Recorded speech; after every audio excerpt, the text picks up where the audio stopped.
जय हिंद दोस्तों, हमारे YouTube channel tourism is life पर आपका बहुत बहुत स्वागत है। आज के इस वीडियो में हम यात्रा करने वाले हैं भारत के दक्षिणी छोर पर आए हुए कन्याकुमारी का। कन्याकुमारी भारत के तमिलनाडु राज्य में आता है, जो साउथ में इंडिया का अंतिम पॉइंट है। और आज के इस वीडियो में हम आपको इसी कन्याकुमारी की यात्रा पर लेकर जाएंगे। कन्याकुमारी अपने खूबसूरत बीच, शानदार टेम्पल, अपने टेस्टी फूड और अपने प्राकृतिक सौंदर्य के कारण टूरिस्ट के बीच में काफी ज्यादा फेमस है। इस वीडियो में हम आपको कन्याकुमारी घुमाएंगे और साथ में आपको कन्याकुमारी यात्रा की संपूर्ण जानकारी भी देने वाले हैं, जिसमें हम बात करने वाले हैं कि कन्याकुमारी कैसे पहुंचा जाए, यहाँ पर रुकने की और खाने पीने की क्या सुविधा है, कन्याकुमारी में कहां पर घूमने जाए। और इस वीडियो में हम आपको कन्याकुमारी यात्रा के कुल खर्चे के बारे में भी बताने वाले हैं कि कन्याकुमारी घूमने में आपका कुल खर्चा कितना आ सकता है। तो चलिए आज हम आपको ले चलते हैं कन्याकुमारी के खूबसूरत सफर पर।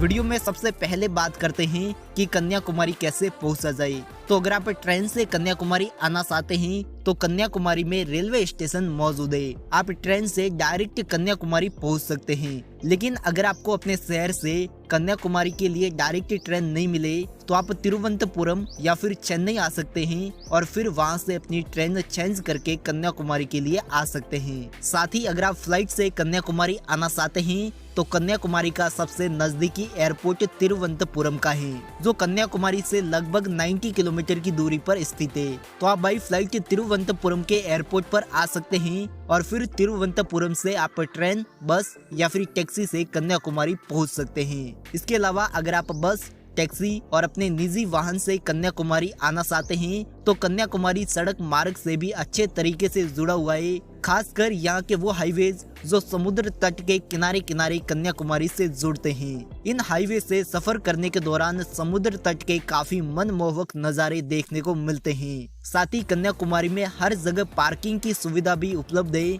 जहाँ पर आप 150 से 200 रुपए देकर 4 व्हीलर व्हीकल को पार्क कर सकते हैं। तो अगर आप बाई रोड कन्याकुमारी आना चाहते हैं तो भी आ सकते हैं। चलिए दोस्तों, हमने आपको लगभग कन्याकुमारी आने के सभी ऑप्शन बता दिए हैं, जिसके जरिए आप कन्याकुमारी पहुंच सकते हैं। अब हम कन्याकुमारी पहुंच चुके हैं और कन्याकुमारी में आते ही बात आती है रुकने की। तो कन्याकुमारी में रुकने के कई सारे ऑप्शन मौजूद है, जिसमें अगर आप होटल में रुकना चाहते हैं तो आप अपनी होटल कन्याकुमारी के बीच पर बुक कर सकते हैं। हालांकि बीच पर आपको होटल थोड़ी महंगी मिलेगी। बीच पर होटल की स्टार्टिंग प्राइस 1200 से 1500 रुपए होती है, जो अलग अलग फैसिलिटी के हिसाब से 4 से 5000 रुपए तक भी जाती है। लेकिन अगर आप सस्ते में होटल बुक करना चाहते हैं तो आप अपनी होटल कन्याकुमारी के मार्केट में बुक कर सकते हैं, जहाँ पर आपको बजट होटल 600 से 700 रुपए में मिल जाएंगे। और अगर आप इससे सस्ते में रुकना चाहते हैं तो आप कन्याकुमारी में धर्मशाला में भी रुक सकते हैं। कन्याकुमारी में कई सारी धर्मशालाएं बनी हुई है,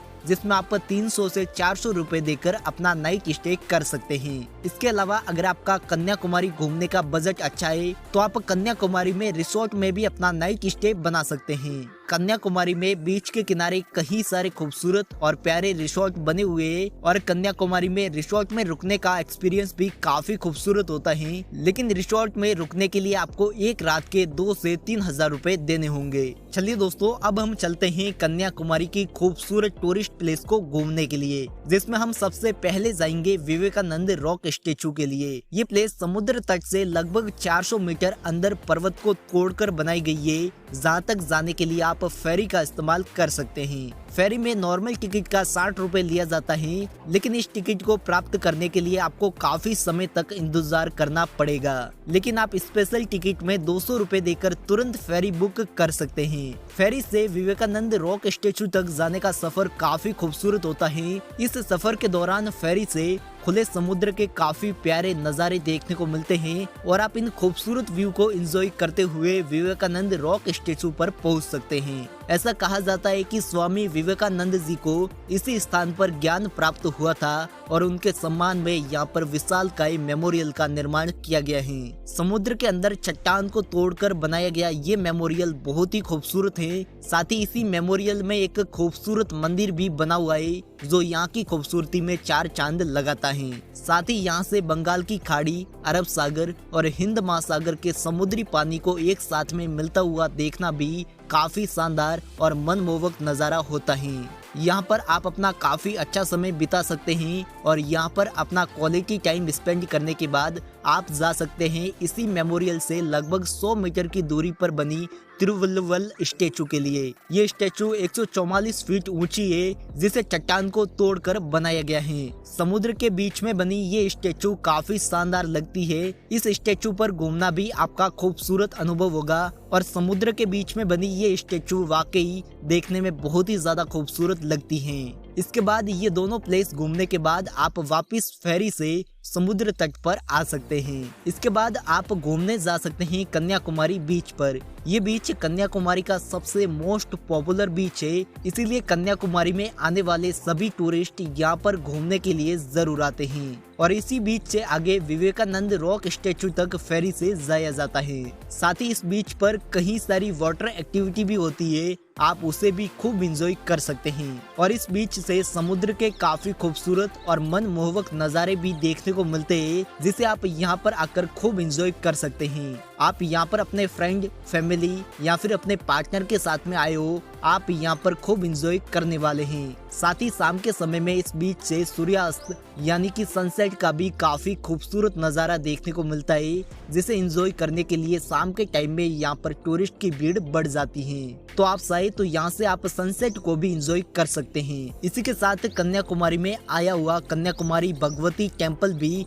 टूरिस्ट के बीच में काफी ज्यादा पॉपुलर है, इसलिए कन्याकुमारी में आने वाले खूब सारे यात्री यहाँ पर भी दर्शन करने के लिए जरूर आते हैं। ये मंदिर कन्याकुमारी देवी को समर्पित है, जो माता पार्वती और लक्ष्मी जी का अवतार कहा जाता है। समुद्र तट के किनारे बना ये भव्य मंदिर काफी खूबसूरत लगता है। ये मंदिर काफी बड़े एरिया में बनाया गया है। इसी मंदिर के नाम पर कन्याकुमारी का नामकरण किया गया है। साथ ही इस मंदिर के आगे से समुद्र के काफी सुंदर नज़ारे भी देखने को मिलते हैं। और इस मंदिर में आपको दर्शन करने में लगभग 1 से 2 घंटे का समय लग सकता है। तो अगर आप भी कभी कन्याकुमारी आते हैं तो आप अपनी टूरिस्ट डेस्टिनेशन में इस प्लेस को भी जरूर ऐड करें। ये टेम्पल बहुत ही ज्यादा खूबसूरत है। इसी के साथ आप घूमने जा सकते हैं कन्याकुमारी से 33 किलोमीटर दूर आए पद्मनाभपुरम पैलेस के लिए। ये पैलेस दुनिया के 10 सबसे खूबसूरत और बड़े महलों में आता है। ये पैलेस लगभग 4 एकड़ से भी ज्यादा बड़े एरिया में फैला हुआ है। ये पैलेस यहाँ पर आने वाले सभी पर्यटकों का मन मोह लेता है। इस महल को बनाने में शीशम की लकड़ी और ग्रेनाइट का इस्तेमाल किया गया है। ये पैलेस इतना ज्यादा खूबसूरत है कि इसे देखने के लिए खूब सारे फॉरेनर भी आते हैं। लगभग 4 किलोमीटर के एरिया में फैले इस पैलेस को घूमते समय आपको ऐसा लगेगा जैसे आप इतिहास में पहुंच गए हो। इस पैलेस में लकड़ी पर की गई नक्काशी और कलाकृति को देखकर आपका दिल खुश हो जाएगा। इसीलिए अगर आप कभी कन्याकुमारी आते हैं तो कन्याकुमारी में इस पैलेस को विजिट करने के लिए जरूर आए। और सोमवार को ये पैलेस बंद रहता है और बाकी के दिनों में इस पैलेस को विजिट करने का टाइमिंग सुबह में 9:30 बजे से लेकर दोपहर के 12 बजे तक रहता है और फिर दोपहर में 12 बजे से लेकर 2 बजे तक इस पैलेस को बंद किया जाता है और फिर 2 बजे से 4:30 बजे के बीच में इस पैलेस को फिर से खोला जाता है। इसी के साथ इस पैलेस के पास से होकर वर्ली रिवर भी गुजरती है, तो आप उसे भी विजिट करने जा सकते हैं। इसके अलावा दोस्तों आप कन्याकुमारी में घूमने जा सकते हैं थानुमालयन मंदिर के लिए। लगभग 2 एकड़ में फैला ये मंदिर कन्याकुमारी के सबसे खूबसूरत पर्यटक स्थलों में आता है। ये मंदिर भारत के 108 पवित्र शिव मंदिरों में से एक है। इस मंदिर के पूर्वी दिशा में 11 मंजिल का टावर भी बनाया गया है, जिसकी ऊंचाई लगभग 144 फीट है। भगवान शिव जी के अलावा यहाँ पर हनुमान जी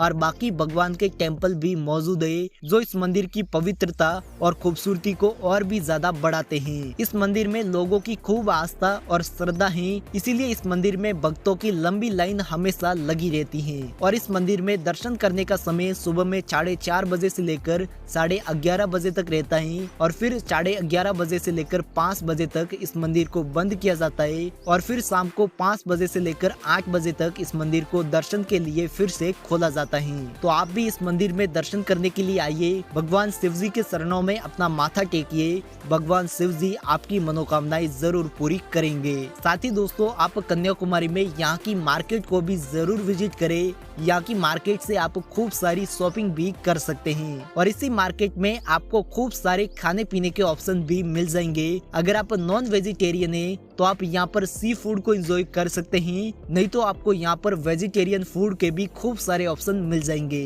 लेकिन आप कन्याकुमारी में यहाँ के स्पेशल फूड यानी कि यहाँ के इडली, डोसा, वड़ा और यहाँ के बने बनाना चिप्स को जरूर एंजॉय करें, जो बहुत ही ज्यादा टेस्टी होते हैं। तो कन्याकुमारी में आपको वेज और नॉन वेज दोनों तरीके की खाने पीने की सुविधा उपलब्ध मिल जाएगी। इसी के साथ कन्याकुमारी घूमने के लिए आपके पास में 2 दिन होने चाहिए। 2 दिन में आप कन्याकुमारी की मोस्ट पॉपुलर टूरिस्ट अट्रैक्शन को विजिट कर सकते हैं। लेकिन अगर आप सोलो ट्रेवलर है और कम बजट में घूमना चाहते हैं तो आप सुबह में कन्याकुमारी आ सकते हैं और फिर पूरा दिन कन्याकुमारी घूमने के बाद शाम के टाइम में वापस भी जा सकते हैं। लेकिन अगर आप 2 दिन लेकर कन्याकुमारी आएंगे तो आप अच्छे तरीके से कन्याकुमारी में घूम सकते हैं। बाकी कन्याकुमारी में घूमने के लिए आप ऑटो और टैक्सी का इस्तेमाल कर सकते हैं। कन्याकुमारी में आपको हर जगह जाने के लिए ऑटो और टैक्सी की फैसिलिटी मिल जाएगी। वही बात करें कन्याकुमारी आने के बेस्ट टाइम की, तो वैसे तो साल भर कन्याकुमारी में घूमने के लिए खूब सारे टूरिस्ट आते हैं, लेकिन कन्याकुमारी आने का बेस्ट टाइम मॉनसून और विंटर का माना जाता है, जब कन्याकुमारी में गर्मी कम होती है। लेकिन टूरिस्ट साल भर कन्याकुमारी में एंजॉय करने के लिए आते रहते हैं। अब बात करते हैं कि कन्याकुमारी घूमने में आपका कुल खर्चा कितना हो सकता है। तो दोस्तों, कन्याकुमारी में आपका 2 दिन का होटल का खर्चा 1500 रुपए तक आ सकता है। साथ ही आपका 2 दिन का खाने पीने का खर्चा 1000 रुपए तक आ सकता है।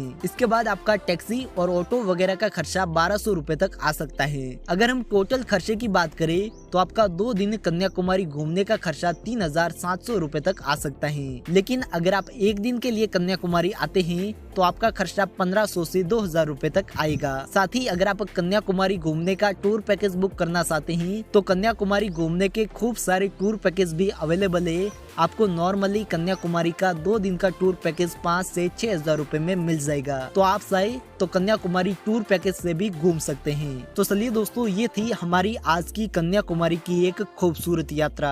आशा है कि आज का ये वीडियो आपको काफी ज्यादा पसंद आया होगा। अगर आपको ये वीडियो पसंद आया है तो इस वीडियो को लाइक और चैनल को सब्सक्राइब जरूर करें। और अगर आपका कोई कन्याकुमारी यात्रा से लेकर कोई सवाल या फिर सुझाव है तो आप हमें कमेंट बॉक्स में जरूर बताएं। इस वीडियो को अंत तक देखने के लिए आपका बहुत बहुत धन्यवाद। जय हिंद, जय भारत।